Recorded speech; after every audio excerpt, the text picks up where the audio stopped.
Doctor साहब, over the counter जो medicine लेते हैं लोग कि मेरी पीठ में दर्द है, गए केमिस्ट के पास, उसने दवाई दी और वो खा ली और बंदा ठीक हो गया। उस टाइम तो ठीक हो गया, पर आगे जाके वो प्रॉब्लम क्या बढ़ती है या वो ठीक हो गया तो हो गया? देखो, ओवर द काउंटर बड़ी कॉमन है इंडिया में मेरे को लगता है कि हमारे पास तो लगता है कि पेशेंट 30-40% पेशेंट है जो सीधे आते हैं, बाकी तो सारे ओवर द काउंटर मेडिसिन खाते हैं। एवीएन एक ऑर्थोपेडिक में बड़ा कॉमन सा नाम आ गया है, जिसमें कि आप जिसको कि आप बोलते हैं चूल्हा चेंज कर देना। तो ये क्या डॉक्टर साहब यंग बंदों का भी एवीएन हो जाता है? यंग बच्चों का, यंग जनरेशन का? फुराना जी, आपने बहुत अच्छा टॉपिक मतलब कि चूज़ किया है। एवीएन मोस्ट कॉमन साइड जो इसका आता है वो चूल्हे होते हैं, जिसको हम चूल्हे हिप जॉइंट बोलते हैं। उसमें जो हेड होता है, जिसको हम पंजाबी में गोला भी बोलते हैं कि हमें डॉक्टर साहब गोला चेंज करना है जी, वो करना है। उसका जो ब्लड सप्लाई होती है वो कम होना शुरू हो जाती है। कारण उसमें कारण देखो 50% इडियोपैथिक मीन्स हमें रीज़न पता ही नहीं होता भी क्यों हो रहा है। लेकिन जो मोस्टली मेजॉरिटी ऑफ पर्सन जो अगर हम कॉजेज़ देखें तो क्या है उसमें, जैसे स्टीरॉइड्स हैं। हमारे इंडिया में आई थिंक जो भी ट्रीटमेंट होता है उसमें स्टीरॉइड काफ़ी ज़्यादा रहता है। डॉक्टर साहब कहते हैं उसकी ग्रीस खत्म हो गई। हाँ जी। ये जो ग्रीस होती है, ये कौन सी ग्रीस होती है? ये कहाँ कैसे खत्म हो जाती है? ये जो आप बोले ग्रीस खत्म होगी, मोस्टली ये भी एक एज रिलेटेड प्रोसेस है। जैसे पहले तो 60 ईयर्स के बाद आती थी ये प्रॉब्लम, कि जैसे हमारी बॉडी जैसे जैसे हमारी एज बढ़ती जाती है, हमारे टिश्यूज़ भी वो डिजेनरेट होना शुरू हो जाए, ट्रॉफिक चेंजेस आने शुरू हो जाती है। उनकी भी एज एक होती है। तो धीरे धीरे वो क्या होता है कि वो जो फ्लूइड है, जो ग्रीस है, वो ख़त्म होनी शुरू हो जाती है। जब ग्रीस खत्म हो, लुब्रिकेशन जॉइंट का वो कम होना शुरू हो जाता है। तो ये फैमिली में चलता है। कुछ और रीजंस हैं, जैसे आपका लाइफस्टाइल है, बैठ कर ज़्यादा काम कर रहे हो, स्टेयर्स ज़्यादा चढ़ रहे हो, आप इवन स्टीरॉइड्स ज़्यादा ले रहे हो, है ना, तो इन चीज़ों से भी हो सकता है। तो डॉक्टर साहब इसका इलाज क्या है फिर? देखो, इसका इलाज डिपेंड करता है आपका कौन सा जॉइंट इफेक्ट कर रहा है और कौन सी स्टेज पे है। नमस्कार, AMI न्यूज़ के इस पॉडकास्ट में आपका बहुत बहुत स्वागत है। पहले तो मैं आप सबको बहुत बहुत धन्यवाद दूंगा कि आपने हमारी इस पॉडकास्ट सीरीज़ को बहुत लाइक किया, बहुत हमें मैसेजेस आए, बहुत फ़ोन कॉल्स आई, जिसके लिए मैं आप सबका दिल से आभारी हूँ। मैं आपसे फिर रिक्वेस्ट करूँगा कि हमारे इस पॉडकास्ट को ज़्यादा से ज़्यादा शेयर कीजिए, ताकि जो हम इस पॉडकास्ट में हम आपको बता रहे हैं वो आम जनता तक और आपके दोस्तों तक पहुंच सके और वो भी इस पॉडकास्ट का फ़ायदा ले सके। मैं फिर से आपसे रिक्वेस्ट करूंगा कि इस पॉडकास्ट को ज़्यादा से ज़्यादा शेयर करें, लाइक करें और सब्सक्राइब करें हमारे इस चैनल को। आज का जो हमारा टॉपिक है वो ऑर्थोपेडिक के ऊपर है, यानी हड्डियों व जोड़ों के बारे में। कॉमन प्रॉब्लम्स हैं, मेरे को पीठ में बहुत दर्द रहती है, मेरे को सर्वाइकल की प्रॉब्लम है, मेरे को री की दर्द है, ये बड़ी कॉमन प्रॉब्लम्स हैं। हमने इन सारी प्रॉब्लम्स के बारे में आज डिस्कस किया है डॉक्टर से, डॉक्टर जितेंद्र सल्होत्रा, जो कि सल्होत्रा मल्टी स्पेशलिटी हॉस्पिटल के डायरेक्टर हैं, उनसे डिस्कस किया। आज हमने उनसे जाना कि ये जो सर्वाइकल प्रॉब्लम, पीठ की दर्द और री की दर्द, इन सब के बारे में उन्होंने हमारे साथ डिटेल में बात की और हमें बताया। और इसके बारे में हमने जाना, एक बात और हमने जानी, पैर में मोच आना, हड्डी टूट जाना, पैर का मांस फट जाना, ऐसी कई सारी प्रॉब्लम्स हैं जो हम अपनी लाइफस्टाइल में देखते हैं, रोज़ आती हैं। और लोग क्या करते हैं, ऐसे करो, वहाँ एक आदमी है वो मलता है, मालिश करता है, वो हमारे गांव में एक आदमी है वो मालिश करता है और ठीक कर देता है। तो हमने उनसे जाना कि ये मालिश करने वाले और एक डॉक्टर के अंदर क्या मतलब कॉमन फैक्टर्स हैं, क्या हमें उन लोगों के पास जाना चाहिए। और हमने जाना डॉक्टर से कि डॉक्टर साहब कौन से मिथ्स हैं, ऐसे मिथ्स हैं जिनको आप डीबंक करना चाहेंगे। डॉक्टर जितेंद्र से हमने जाना कि एक्यूट इंजरीज़ और क्रॉनिक ऑर्थोपेडिक कंडीशंस क्या होती हैं, इसके बारे में हमने डिटेल से जाना। ओवर द काउंटर मेडिसिन्स, जो लोग बोलते हैं मेरे को दर्द थी, मैंने केमिस्ट से दवाई ले ली और मैं ठीक तो नहीं हुआ पर दर्द कम हो गई, इसके बारे में हमें डॉक्टर ने विस्तार से बताया। इसके बाद हमने उनसे जाना, एक बड़ा कॉमन फैक्टर है स्पोर्ट्स इंजरीज़। ये स्पोर्ट्स इंजरीज़ क्या होती हैं, क्या ये सिर्फ स्पोर्ट्समैन को होती हैं या एक कॉमन आदमी को भी स्पोर्ट्स इंजरी हो सकती है।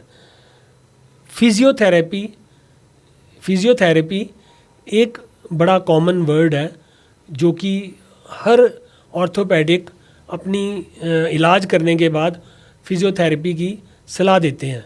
ये फिजियोथेरेपी क्या होती है, क्या हम फिजियोथेरेपी वाला काम जिम में भी कर सकते हैं, इन सब के बारे में हमने बहुत विस्तार से जाना।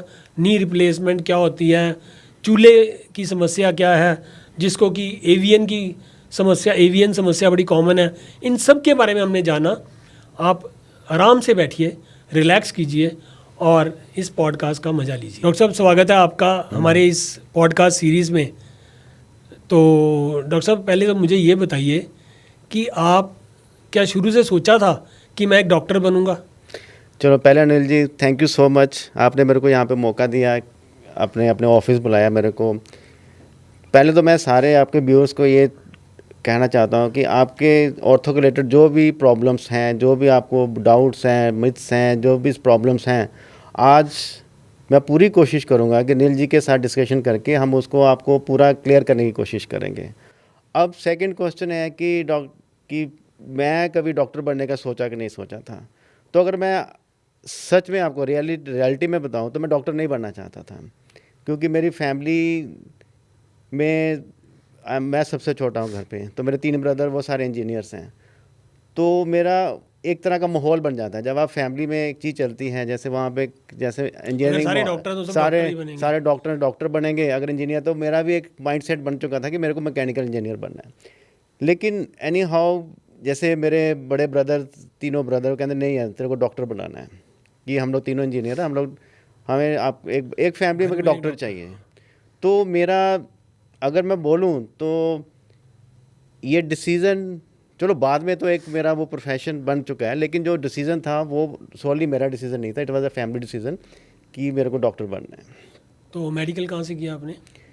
देखो, मैंने जो अपना MBBS किया वो मैं गवर्नमेंट मेडिकल कॉलेज पटियाला से किया। जब आपने MBBS कर ली तो हाउ यू डिसाइडेड दिस कि मैं एक ऑर्थोपेडिक सर्जन बनूं? देखिए खुराना जी, जैसे MBBS के बाद हमारी इंटर्नशिप ड्यूटी लगती है, उसमें हमारे डिफरेंट डिपार्टमेंट्स में हम लोग पोस्ट किए जाते हैं।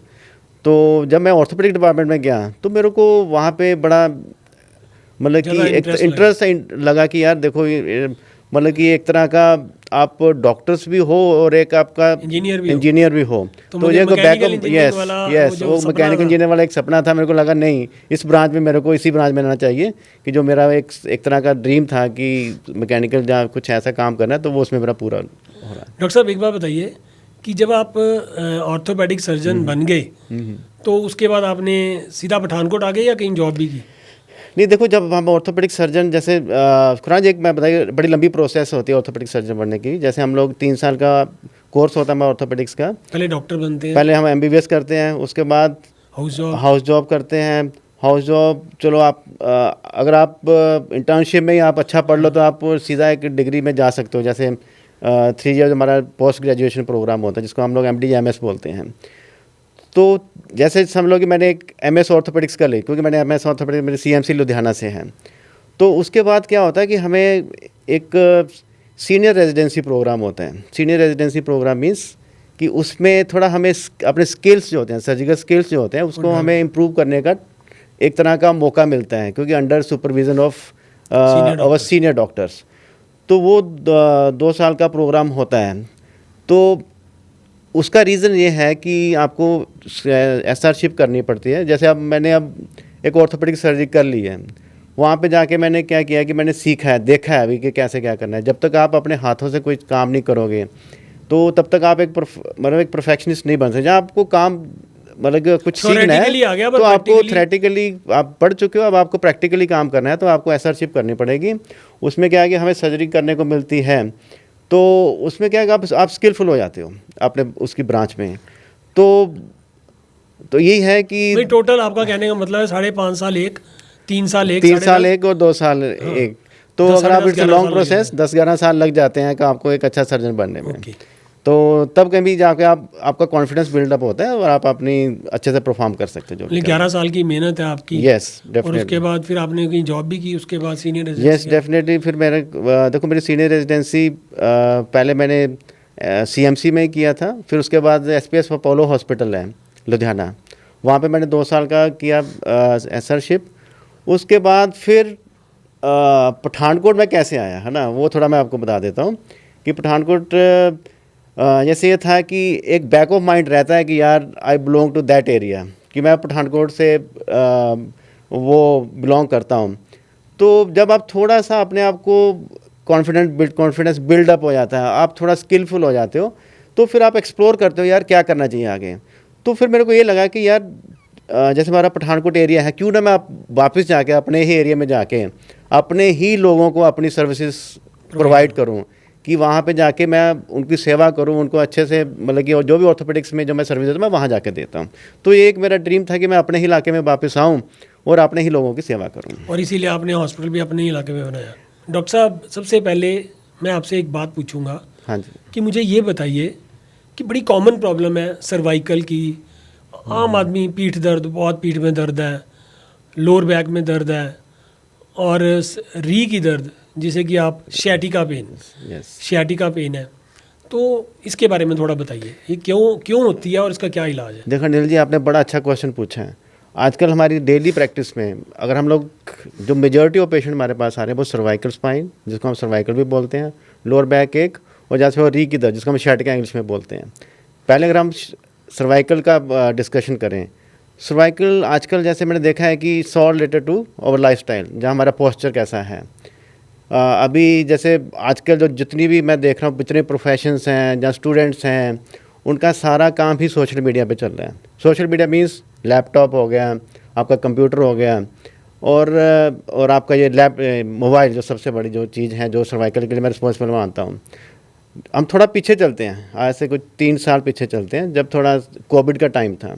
कोविड के टाइम में क्या हुआ है कि जो भी प्रोफेशनल्स थे, स्टूडेंट्स थे, जो भी जॉब करते थे, उनका सारा काम सोशल मीडिया पे हो रहा था। सोशल मीडिया मीन्स 90% लोग फ़ोन यूज़ करते थे, 10% लैपटॉप पे काम करते थे। उससे क्या होना शुरू हो गया कि जैसे आप कोई भी लैपटॉप जब फ़ोन यूज़ करते हो, आपका पोस्चर कैसा रहेगा, आप ऐसे नीचे देखोगे और कई घंटों आप ऐसे बैठे रहोगे।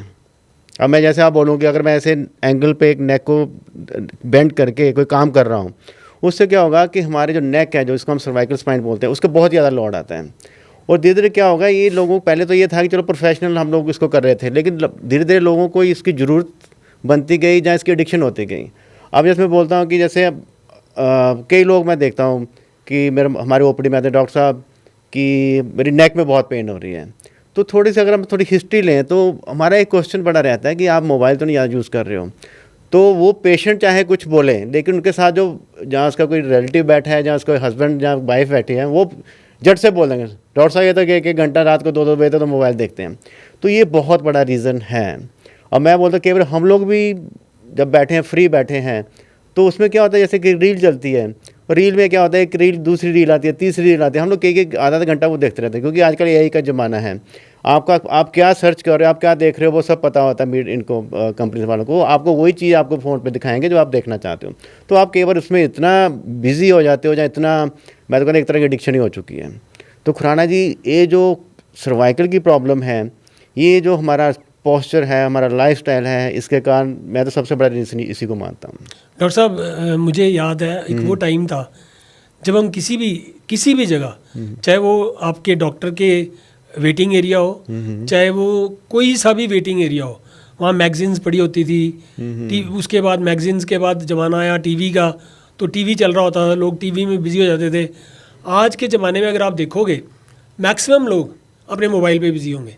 तो डॉक्टर्स क्या, जो भी जिसकी वो वेट कर रहे हैं वो भी खुश है, कहे चल यार सब अपने अपने लगे हुए हैं, किसी को जल्दी नहीं है। बिल्कुल खुराना जी, ये बहुत सही बात है। जैसे मैं अपनी ओपीडी में बैठा, आजकल क्या है, हम जब ओपीडी में बैठे हैं तो हमारे सीसीटीवी कैमरे सब जगह लगे होते हैं। मैं वेटिंग एरिया में देखूँ तो अगर मेरे पास जितने भी पेशेंट बैठे हैं उसमें से 80% के पास मोबाइल होता है।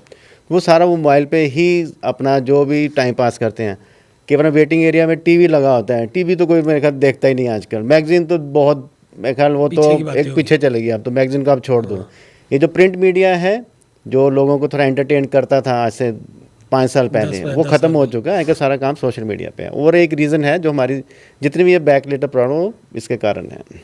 डॉक्टर साहब, पैर में मोच आ जाना, हाँ मांस फट जाना, हड्डी छोटी मोटी हड्डी टूट जाना, तो लोग क्या कहते हैं? लोग कहते हैं यार हमारे वहाँ ना एक मालिश वाला है, हाँ जी। उसके पास जाओ, मालिश वाले के पास जाओ, वो हड्डी भी जोड़ देता है, वो मालिश करता है, तेल लगाता है, दर्द भी ठीक हो जाती है। तो ये जो लोग हैं, ये क्या हड्डी जोड़ देते हैं? क्या लोगों को इनके पास जाना चाहिए? ये एक बहुत बड़ा मिथ है। हाँ जी, देखो हम लोग भी सुनते हैं कि एक एरिया में 4-5 ऐसे बोन लोग सेटर होते हैं, हर शहर लोग में। होते हैं कि जो जिनके पास लोग जाते हैं, नंबर ऑफ, ऐसा नहीं कि थोड़े लोग जाते, बहुत लोग जाते हैं। और कई कहते हैं डॉक्टर साहब हम तो बिल्कुल ठीक हो गए वहाँ जाके। देखो अगर मैं थोड़ा हिस्ट्री में जाऊँ तो इंडियन हिस्ट्री ऐसी रही है कि पहले इतनी एडवांसमेंट नहीं थी हमारे ऑर्थोपेडिक सर्जरी में। पहले जब भी कोई चोट लगती थी, कुछ भी फ्रैक्चर होता था, वो हम लोग बोन सेंटर के पास जाते थे, तो वही सब कुछ ट्रीटमेंट करते थे। लेकिन अगर आपने देखा होगा कि अगर पुराने कई लोग अगर आपको मिलेंगे, अभी बुजुर्ग जो हमारे कभी हैं, अगर उनको चोट लगती तो ऐसा नहीं थी कि वो सारी ठीक होती थी। उसमें क्या था कि हड्डी जोड़ गलत जुड़ती है, किसी का टेढ़ापन है, किसी का जॉइंट नहीं चलता है। क्योंकि जब भी कोई चोट लगता है और हम उनके पास जाते हैं, तो एक इंडियन माइंड सेट है, बेसिकली हिस्ट्री में है इंडियन की, हमें ये लोग ठीक कर देंगे। लेकिन अगर हम रियलिटी में देखें तो जैसे आप किसी को चोट लगती है, वो एक बोन सेटर के पास जाता है, तो वो क्या करेंगे, क्योंकि उन्होंने एक सीखा हुआ है काम। सीखा मीन्स किसी ने, दादा ने सिखा दिया, बाप ने सिखा दिया, वही वो उनके फादर साहब जो वो काम करते आ रहे हैं। लेकिन मैं ये कहता हूँ अगर आप किसी को चोट लगती है तो डेफिनेटली उनको क्वालिफाइड पर्सन के पास जाना चाहिए। अगर आपको कोई फ्रैक्चर है, आपका स्प्रेन है, एंकल स्प्रेन है, कुछ भी है, तो हमें पहले एक्सरे या कोई एमआरआई जो भी हमें करवाना है, उसके बाद ही हमें ट्रीटमेंट स्टार्ट करना चाहिए। तो अगर हम बोन सेटर के पास जाते हैं, उसमें क्या रहता है कि उनमें जब वो मालिश करके एक गर्म पट्टी बांध देंगे, जब वो जॉइंट को खींच देंगे। सपोज करो कि आपको एंकल स्प्रेन है, एंकल स्प्रेन मीन्स आपका जो एंकल का लिगामेंट है उसमें थोड़ी इंजरी है। तो अगर आप उनके पास गए हो तो उन्होंने झटका दे के उसको सीधा करने की कोशिश की है। कई बार मैंने ये भी सुना है कि मोस्टली ये होता है कि आप थोड़ा आपका जोड़ उतर चुका है, लेकिन ऐसा कुछ नहीं होता है। एंकल स्प्रेन मीन्स एक सॉफ्ट टिश्यू इंजरी है। अगर वो झटका दे के उसको चढ़ाने की कोशिश करते हैं, वो इंजरी को उसको बढ़ा रहे हैं। तो कई बार क्या होता है कि वो इंजरी, हमारे पास पेशेंट कब आते हैं कि जब कहते हैं डॉक्टर साहब अब तो मेरे को पेन इतना, तो मैं चल भी नहीं सकता। तो क्योंकि उसमें जो उन्होंने जो मैनिपुलेशन किया है वही उनको उसका पेन बढ़ा देता है। हाँ, बाकी ये है कि अपनी जो बॉडी की टेंडेंसी होती है वो हीलिंग टेंडेंसी होती है। वो हमारे में एक नेचुरल पावर है बॉडी में कि वो अपने आप को हील करती है। अगर कोई फ्रैक्चर है, कुछ भी है, कोई भी बीमारी है, कोई फीवर आता है, इवन फीवर भी आता है, तो वो बॉडी अपने आप उसको ठीक कर देते हैं। हील कर देती है। तो अगर कोई प्रॉब्लम, माइल्ड प्रॉब्लम मीन्स थोड़ी प्रॉब्लम है, उसमें क्या होगा कि वो अपने आप हील हो जाएगी। अगर हम उसमें कुछ करें भी ना तो वो हील हो जाएगी। लेकिन अब थोड़ी अगर प्रॉब्लम मॉडरेट है या सीवियर है, मॉडरेट टू सीवियर मीन्स अगर आपका फ्रैक्चर है या कोई ऐसा लिगामेंट इंजरी है या कोई डिसलोकेशन है, तो वो ट्रीट नहीं कर पाएंगे, क्योंकि उनके बेसिकली एक डायग्नोसिस ही नहीं बना उनसे कि प्रॉब्लम है क्या। तो वो खींच के जहाँ उसको मालिश करके वो गर्म पट्टी बांधता। तो मेरी यही एडवाइस है सबको। डॉक्टर साहब, कई बार क्या करते हैं वो लोग, खींच के फटियाँ लगा के और उसके ऊपर जैसे आप लोग प्लास्टर करते हो वो भी प्लास्टर कर देते हैं, पर कहते हैं कि हड्डी तो अपने आप जुड़ ही जाएगी। यस। तो ठीक जुड़ती है या गलत जुड़ती है, बात ये है। देखो, जो बेसिक ट्रीटमेंट है ऑर्थोपेडिक से, यही है कि उसको रेस्ट चाहिए, पार्ट को रेस्ट चाहिए। वो फट्टियाँ लगाते हैं, इट्स ओके, वो जुड़ जाएगी। लेकिन हमारा ऑर्थोपेडिक्स कहाँ पे काम आएगी कि जैसे हम उसको पहले एक्सरे करके देखेंगे कि उसका हड्डी जुड़ के अपनी जगह पे है, जब वो हिल चुकी है, जिसको हम बोलते हैं डिस्प्लेस्ड फ्रैक्चर जिसको बोलते हैं। अगर तो हड्डी अपनी जगह पे, तो वो सिंपल, अगर वो बैंडेज लगाते हैं उससे भी जुड़ जाएगी। लेकिन अगर हड्डी टूट के थोड़ा डिस्प्लेस्ड है, जहाँ मतलब उसका थोड़ा एंगल चेंज हो चुका है, तो वो जो भी पीछे वो लकड़ी लगाएंगे, जो भी फट्टी लगाएंगे, वो उसी एंगल में उसको जोड़ देगी। ऑर्थोपेडिक्स का यही काम है कि हम उसको पूरा डायग्नोस करके एक्सरे करके उसको, अगर तो देखो सिंपल प्लास्टर से काम चलता है, हम प्लास्टर से ही करते हैं। लेकिन अगर लगता है कि हड्डी इतनी ज़्यादा बुरी तरह टूटी हुई है, एंगल बहुत ज़्यादा चेंज हो चुका है, फिर हमें प्लेट या रॉड डाल के उसका इलाज करते हैं। और इसका यही फ़ायदा है कि पेशेंट्स का जो रिकवरी है बड़ी फास्ट है, जो उसका जो आउटकम है वो बड़ा अच्छा मिलता है। सिंपल अगर हम कोई भी जैसे बोन सेटर करते हैं वो लगा देते हैं, तो कल को होता है हड्डी गलत जुड़ जाए, जहाँ वो जोड़ निकला ही रह जाए, तो उसकी पूरी फैमिली के पूरी मतलब नेक्स्ट लाइफ के लिए वो तो फिर हैम्पर जब करेगा। अगर ऐसा हो जाए हाँ जी, कि उसका जोड़ जो है गलत लग जाए, हाँ जी। अगर वो फिर आपके पास आता है तो आप क्या करेंगे उसको? सपोज करो एक वो है डिसलोकेशन है। डिसलोकेशन मीन्स जोड़ अपनी जगह से निकल चुका है।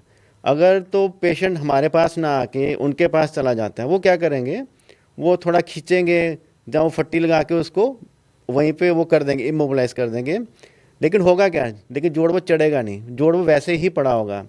अब समझ लो कि 1.5 महीना हो गया, 2 महीने हो गए, पेशेंट चल नहीं पा रहा है, उसको पेन बहुत ज़्यादा है। जब हमारे पास आएगा तो डेफिनेटली हम एक्सरे करके देखेंगे अगर जोड़ निकला हुआ है तो उसको हमें चढ़ाना पड़ेगा। लेकिन जैसे अगर जोड़ 1.5 महीने से ज़्यादा अगर बाहर रहता है अपनी जगह से, उसमें चेंजेस आनी स्टार्ट हो जाती हैं, क्योंकि उसके आसपास जो मसल हैं, जो लिगामेंट्स हैं, वो टाइट होने शुरू हो जाते हैं। तो अगर फ्रेश इंजरी है, समझ लो कि अभी जोड़ नहीं, वो तो आपके पास आएगा ही नहीं ना फ्रेश वाला। हाँ, आपके पास तो बाद में आएगा, 2 तो महीने बाद आएगा। मैं वही कह रहा हूँ ना कि अगर वही पेशेंट हमारे पास आ जाता है, हमारे पास अगर आता है, तो वो हम उसको उसी वक्त अंडर एनेस्थीसिया चढ़ा देते हैं, जोड़ को बैठा को प्लास्टर दे देंगे। नहीं, आपके पास नहीं आया, वो उनके पास गया, उसका जोड़ गलत लग गया, तो उसका टांग का फ्रैक्चर है तो वो टेढ़ी हो गई, तो क्या वो ठीक हो सकती है? देखिए फिर वो डेफिनेटली टेढ़ी तो हो जाएगी, लेकिन वो डबल हो जाता है। फिर पहले हम जो टेढ़ी टांग है उसको काट के सीधा करेंगे, फिर उसको रॉड डालेंगे। वही मैं कह रहा हूँ, अगर वो पेशेंट हमारे पास सीधा स्टार्टिंग में आपके पास आ जाता तो वो उसको ये प्रॉब्लम ना नहीं आती। आती, उसको नहीं आती। आपका कहने का मतलब है कि अगर वो ऐसे लोगों के पास जाते हैं और उनका जो वो ट्रीटमेंट करते हैं, अगर वो उसको खींच के उसको पट्टियाँ लगा के प्लास्टर जैसे डॉक्टर करते हैं वैसे कर देते हैं, और अगर वो हड्डी गलत जुड़ जाती है तो उसके बाद फिर आपका काम आएगा, फिर आप उसको खोल के बिल्कुल। उसको ऑपरेट करोगे। तो इससे बेटर है कि उनको पहले ही सीधा आपके पास आना चाहिए। हाँ, वो मेरा यही है कि जब भी आपको चोट लगती है, कोई ऐसी चोट लगती है, तो आप एक स्पेशलिस्ट के पास जाओ, वहाँ पे एक्सरे करवाओ, जो भी करवाना है एक्सरे करवाओ, उनकी अंडर जो भी वो एडवाइस करते हैं वो ट्रीटमेंट पूरा लो। डॉक्टर साहब, ओवर द काउंटर जो मेडिसिन लेते हैं लोग कि मेरी पीठ में दर्द है, गए केमिस्ट के पास, उसने दवाई दी और वो खा ली और बंदा ठीक हो गया, उस टाइम तो ठीक हो गया, पर आगे जाके वो प्रॉब्लम क्या बढ़ती है या वो ठीक हो गया तो हो गया? देखो, ओवर द काउंटर बड़ी कॉमन है इंडिया में मेरे को लगता है कि हमारे पास तो लगता है कि पेशेंट 30-40% पेशेंट है जो सीधे आते हैं, बाकी तो सारे ओवर द काउंटर मेडिसिन खाते हैं। ACL इंजरी में पहले तो उसको हम डायग्नोस करने के लिए MRI कराएंगे। अगर MRI में पार्शियल टीयर है या मिनिमल टीयर है, तो वो हम लोग कंजर्वेटिवली मैनेजमेंट करते हैं। कंजर्वेटिव मीन मैनेजमेंट, उनका घुटने को हम प्लास्टर दे देंगे, जहाँ उनको रेस्ट बोलेंगे, रेस्ट करो। कोई स्पोर्ट्स वगैरह को अवॉइड करने के लिए बोल देते हैं।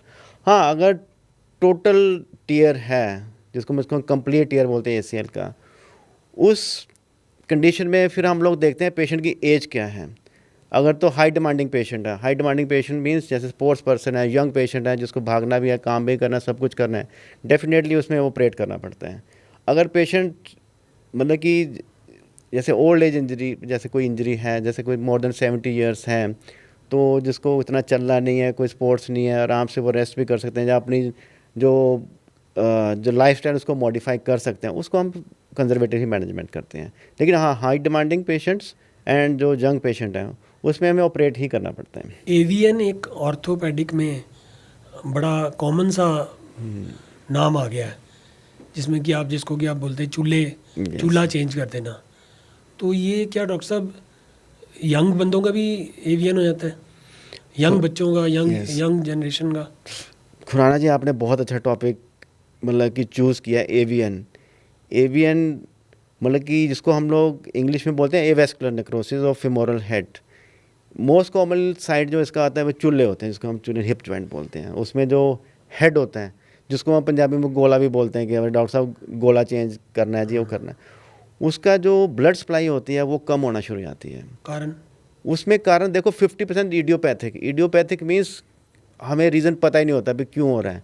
लेकिन जो मोस्टली मेजॉरिटी ऑफ पर्सन जो अगर हम कॉजेज़ देखें तो क्या है उसमें, जैसे स्टीरॉइड्स हैं हमारे इंडिया में, आई थिंक जो भी ट्रीटमेंट होता है उसमें स्टीरॉइड काफ़ी ज़्यादा रहता है।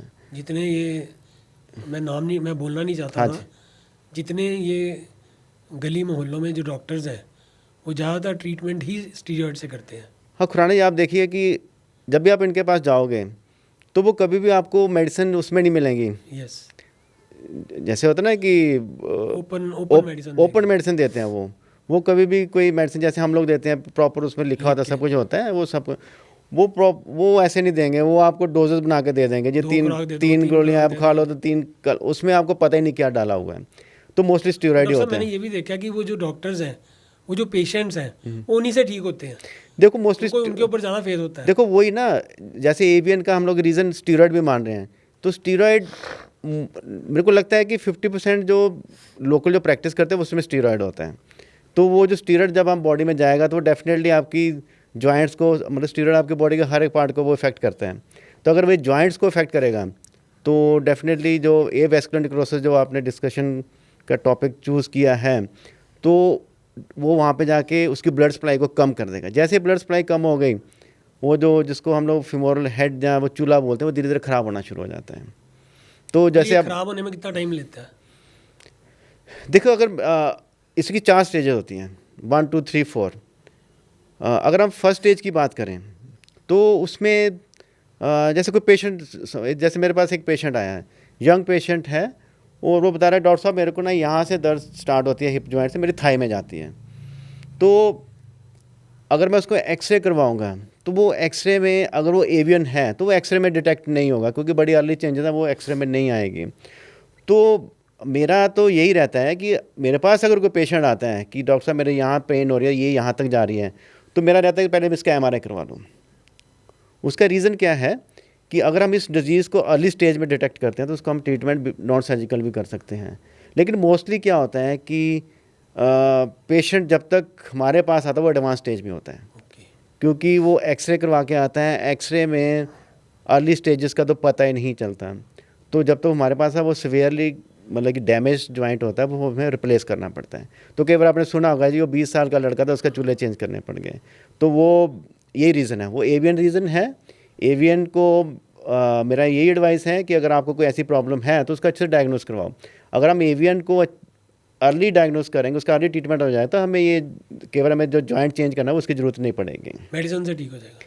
यस, डेफिनेटली मेडिसिन हैं, कुछ प्रिकॉशंस हैं, कुछ सप्लीमेंट्स हैं, वो देके हम लोग उसको ठीक कर सकते हैं। डॉक्टर साहब का ये कहना है कि अगर किसी को यहाँ कौन सी जगह से, ये सामने सामने चूल्हे में अगर दर्द नीचे जा रही है, ये थाइज में, थाइस में, तो उनको जो है इमीडिएटली अपना ट्रीटमेंट किसी अच्छे ऑर्थोपेडिक से लेना चाहिए।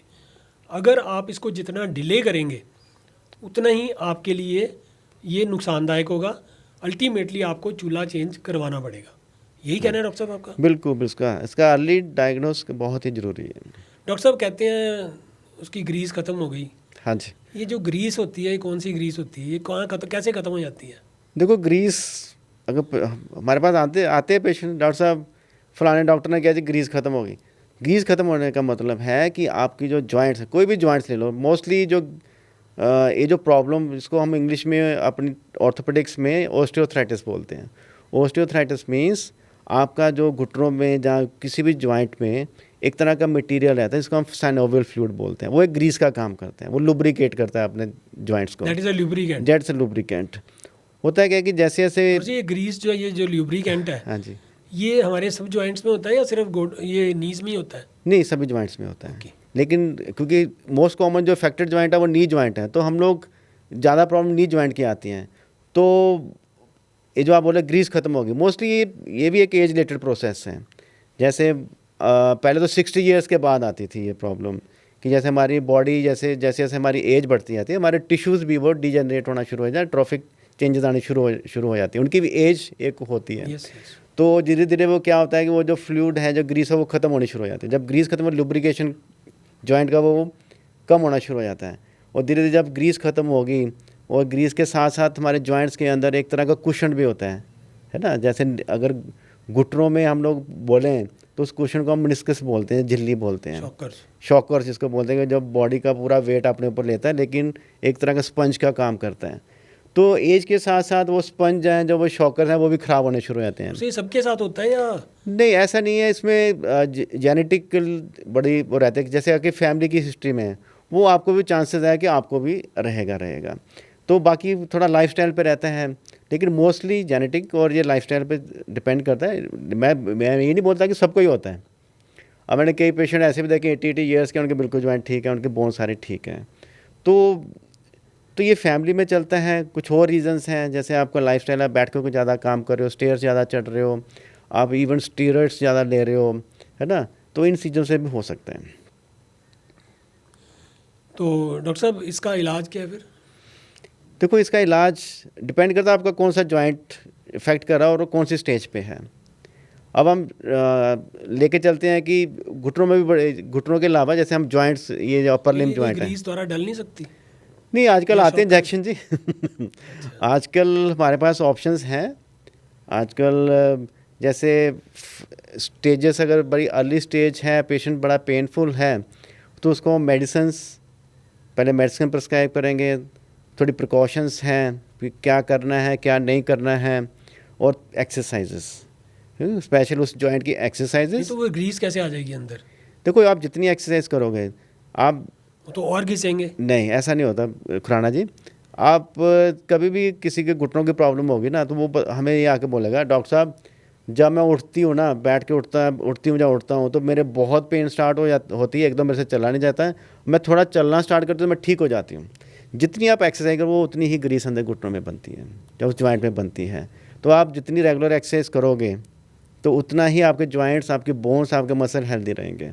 उसका एक एग्जांपल आप देख लो, वेस्टर्न पीपल देख लो, है ना। कभी आप फॉरेन जाओगे तो कभी आप बाहर निकलोगे ना कोई जॉगिंग करने के लिए, तो आपको ऐसा नहीं कि सिर्फ यंग पीपल मिलेंगे, आपको ज़्यादा मिलेंगे बुजुर्ग ज़्यादा मिलते हैं। वो रनिंग करते हैं क्योंकि वो एक्सरसाइज, उनको पता है कि एक्सरसाइज की एक प्रायोरिटी है हमारी लाइफ को, मतलब कि हमारी जो हेल्थ है उसके लिए एक्सरसाइज बहुत ज़रूरी है।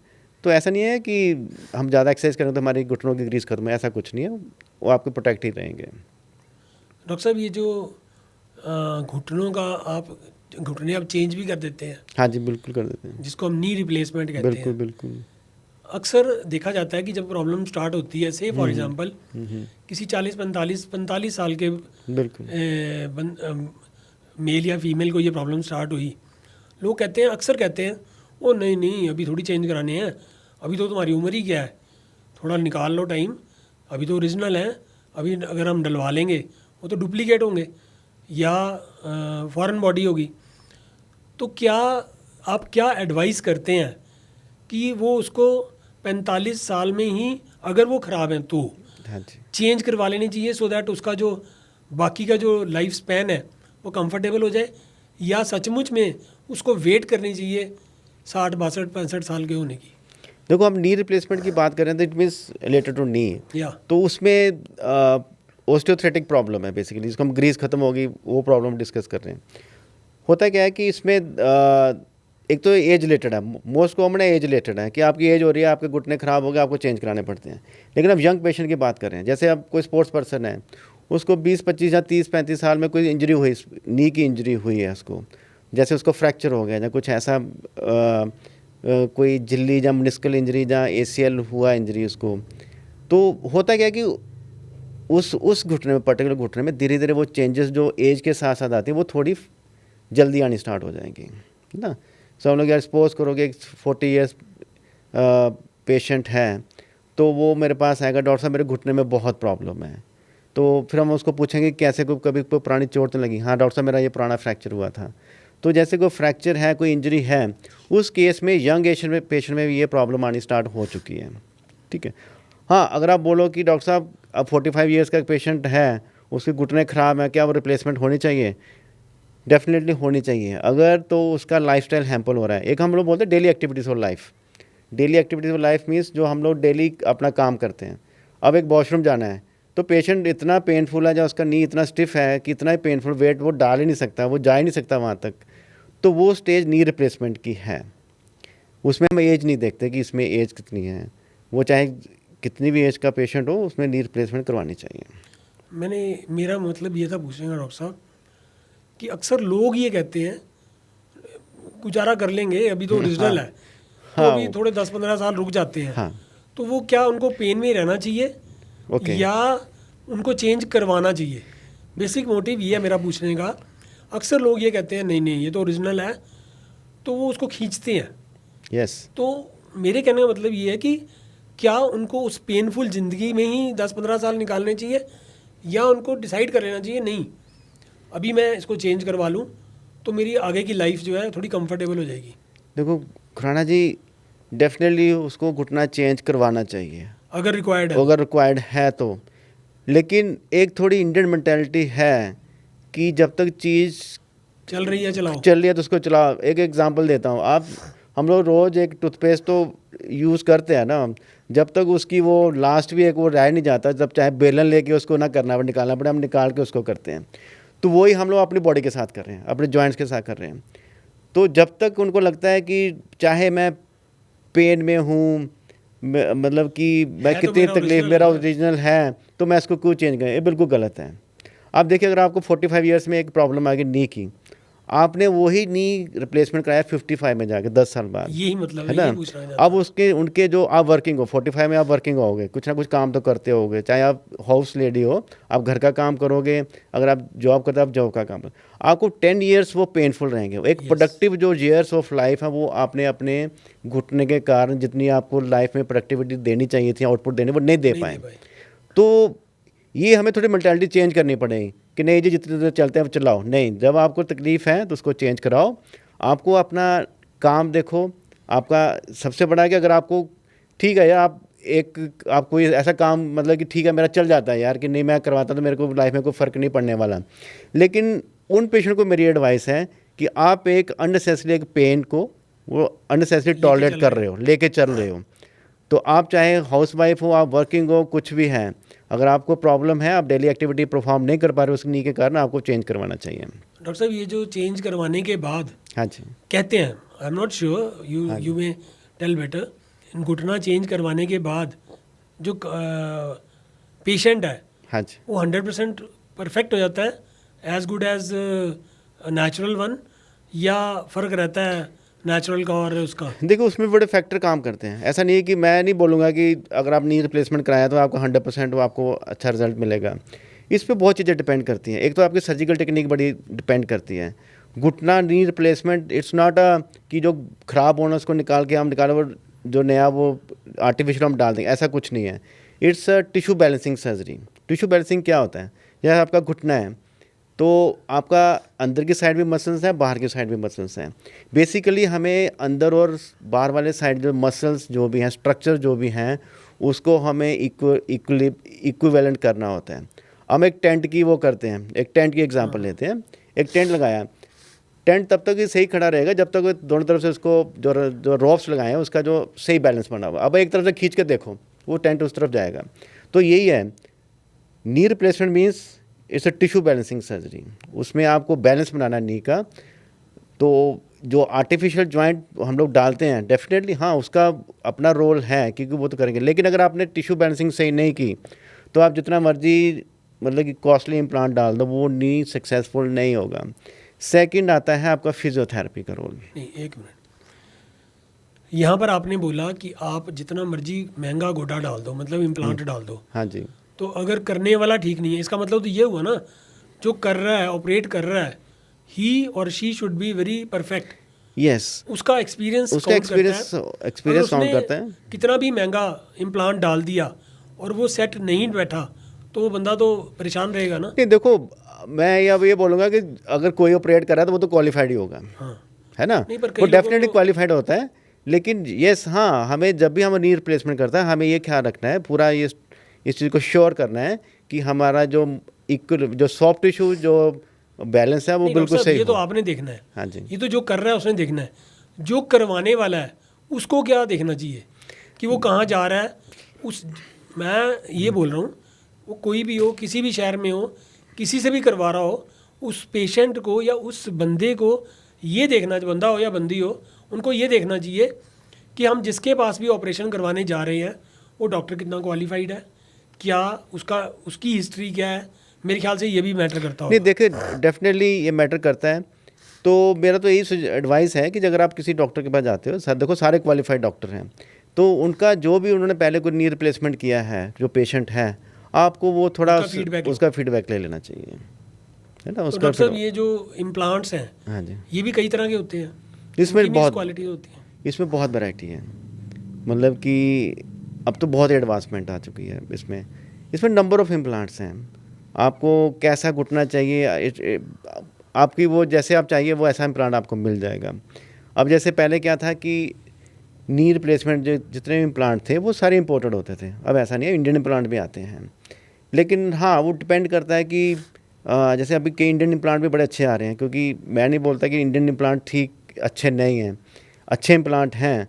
हाँ, लेकिन एज़ कम्पेयर तो अगर हम जैसे देखें 3-4 कंपनीज ऐसी हैं जो बड़ी रिप्यूटेड हैं, मैं उनमें नाम नहीं लूँगा, लेकिन बड़ी रिप्यूटेड कंपनीज हैं, उनका R&D रिसर्च एंड डेवलपमेंट बड़ा अच्छा है। तो वो आपको जिस तरह का घुटना चाहिए, जैसे कई होता है, एक नॉर्मल घुटना होता है, एक हाई फ्लेक्स नी होता है, हाई फ्लेक्स नी जिसमें घुटना ज़्यादा मुड़ता है। तो उसमें क्या रहता है कि अगर आपको लगता है कि नहीं मेरे को नीचे भी बैठना है, मेरे को कुछ ऐसा प्रोफाइल है जैसे जॉब प्रोफाइल या कुछ आपको काम करना पड़ता है नीचे बैठ के, आप हाई फ्लेक्स नी भी चूज़ कर सकते हो। लेकिन जो मोस्टली रहता है वो एक जो नॉर्मल नी रहता है वो हम लोग यूज़ करते हैं। तो हाई फ्लक्स महंगा होता है। डेफिनेटली महंगा होता है। तो डॉक्टर साहब घुटने का जो ऑपरेशन है, हाँ जी, कितने रुपए से लेकर कितने रुपए तक वेरी करता है? देखिए डिपेंड करता है आपके इम्प्लांट के ऊपर, वेरी करता है आप इम्प्लांट कम कौन से सा कम चाहते और मैं ज़्यादा से ज़्यादा। देखो अगर हम इंडियन इम्प्लांट भी उसमें कर लें, इंक्लूड कर लें, तो 1 लाख से लेके एक घुटना 2.5 लाख तक भी चला जाता है। Including your expenses, yes, everything. सारी मेडिसिन वगैरह डाल हाँ के। जी, एक घुटने का मतलब 1 लाख रुपए का भी डल सकता है, 2.5 का भी 2.5 का भी डल सकता है, as per as per your choice, as per your choice. तो इनमें क्वालिटी में रेट में फ़र्क है, तो इसका मतलब क्वालिटी में ही फ़र्क होता होगा। यस, क्वालिटी का फ़र्क होता है, और जो इम्पोर्टेड इम्प्लांट है वो महंगे होते हैं। देखो उनका वही कह रहा हूँ ना कि घुटने का जो रिजल्ट है इम्प्लांट पे भी बड़ा डिपेंड करता है ना?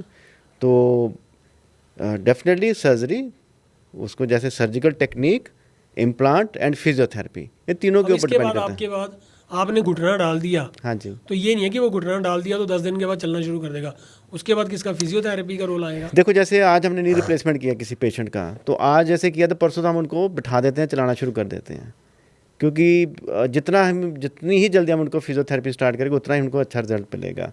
अगर मैं बोलूँ कि सर्जरी 50%, तो 50% रोल जो वो फिजियोथेरेपी का है। जितना वो अच्छा से फिजियोथेरेपी करेंगे उतना ही उनको अच्छा रिजल्ट मिलेगा।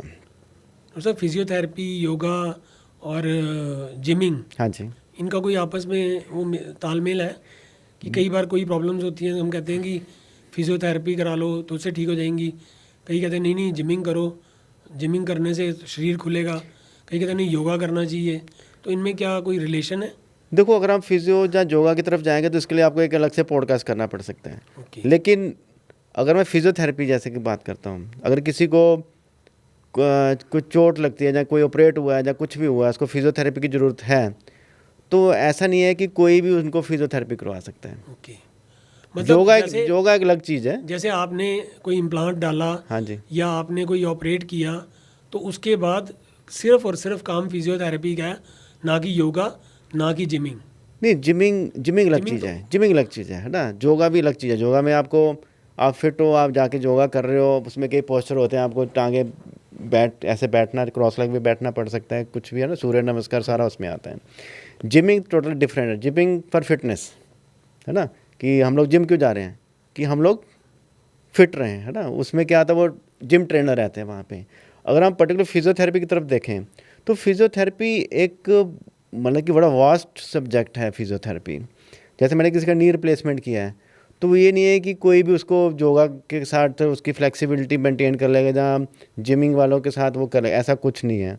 उसमें हमें एक क्वालिफाइड फिजियोथेरेपिस्ट की ज़रूरत होती है, जो अंडर सुपरविज़न पेशेंट को एक्सरसाइज करवाता है ना, क्योंकि ये दे आर वेल ट्रेंड, उनका they have got training into physiotherapy. ऐसा नहीं कि जैसे आज किसी का मैंने ऑपरेट किया तो कोई भी उसको फिजियो करवा देगा, नहीं, ऐसा कुछ नहीं है। वो एक वेल क्वालिफाइड पर्सन जिनको फिजियोथेरेपिस्ट बोलते हैं, वो ही करवा सकते हैं उनको। ये आपने हमें जो बताया, जो व्यूअर्स आपको देख रहे हैं उनको इसका, इन चीज़ों का बहुत फ़ायदा होगा। फिर भी मैं चाहूँगा कि आपकी क्लोजिंग स्टेटमेंट क्या रहेगी इस पॉडकास्ट में। देखो, मैं आपके दर्शकों को अपनी हेल्दी लाइफ, जो अगर आपके हेल्थ के रिलेटेड अगर मैं उनको कुछ टिप्स एंड ट्रिक्स देना चाहता हूँ, तो मेरी तरफ से 3 चीज़ें हैं। First is diet, second your lifestyle, और तीसरा है आपकी एक्सरसाइज। डाइट मीन्स अगर आप अपनी डाइट्स बैलेंस डाइट क्या होता है, जिसमें हमें सारे न्यूट्रिएंट्स जितने भी हमें वो चाहिए, प्रोटीन कार्बोहाइड्रेट चाहिए, उस हिसाब से आपको डाइट लेनी है। इंडियन पॉपुलेशन थोड़ा उल्टा चलती है, ब्रेकफास्ट बिल्कुल माइल्ड सा लेते हैं, रात को एकदम खाना खा लेते हैं, क्योंकि रात को उनको लगता है कि यार टाइम ही हमारे पास ही है तो अभी खाना खा लो।